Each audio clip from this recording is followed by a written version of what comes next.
శ్రీశైలంలో ఉన్న జంట నందుల గురించి మీకు తెలుసా? మహాశివభక్తుడైన ఒక శిల్పి తన శిల్పకళా నైపుణ్యంతో 40 రోజులలో 2 మహత్తరమైన నందులను తయారు చేశాడు. కవల పిల్లల్లా ఒకే రూపులో ముచ్చటగా ఉన్న నందులను చూచి ఆనందించాడు. ఈ మహత్తరమైన పెద్ద నందులను శ్రీశైలానికి ఎలా చేర్చాలి, మధ్యలో పాతాళ గంగను దాటాలి ఎలా అని ఆలోచిస్తూ అర్ధరాత్రి గడిచాక మత్తు వచ్చినట్లు కళ్ళు మూసుకున్నాడు. వెంటనే కలలో పరమేశ్వరుడు కరుణించాడు. అప్పుడు స్వామి ఇలా అన్నాడు, భక్త, నీ సంకల్పం మహత్తరమైనది, నీ శ్రమ ఫలించింది. ఇవిగో ఈ పలుపు తాళ్లను తీసుకొని నందుల మెడలకు తగిలించు, వెనుతిరిగి చూడకుండా శ్రీశైలం చేరుకో అని అన్నాడు. అప్పుడు ఉలిక్కిపడి లేచి వెంటనే కళ్ళు తెరిచాడు శిల్పి. ఎదురుగా పలుపు తాళ్లు కనిపించాయి. సంతోషంతో ఉక్కిరిబిక్కిరై వెంటనే తాళ్లను నందుల మెడలకు తగిలించాడు. తాళ్లను చేతబట్టి శ్రీశైలానికి బయలుదేరి తెల్లవారుజామున పాతాళ గంగను చేరుకున్నాడు. అలాగే కృష్ణానదిని దాటసాగాడు. నీటిలో కొంత దూరం వెళ్ళగా 2వ ఒడ్డుకు చేరబోతున్నాడు. ఒక నంది అతనికి ముందు ఉన్నది, మరొకటి వెనక వస్తున్నది. వెనక వస్తున్న నంది కాలు నీళ్లలోని రాళ్ల మధ్య ఇరుక్కొని అది రావడం మానేసింది. అప్పుడు కంగారుగా నంది ఎందుకు కదలడం లేదని కొంచెం పక్కకు తిరిగి చూశాడు శిల్పి. అంతే, కాలు పైకి లాక్కుంటున్న నంది చైతన్యం కోల్పోయింది. మళ్లీ శిలలా మారిపోయింది. శిల్పి చేసేదేమీ లేక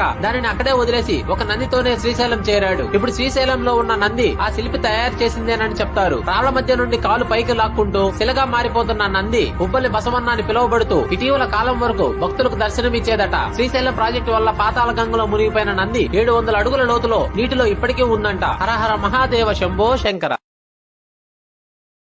Download ShareChat.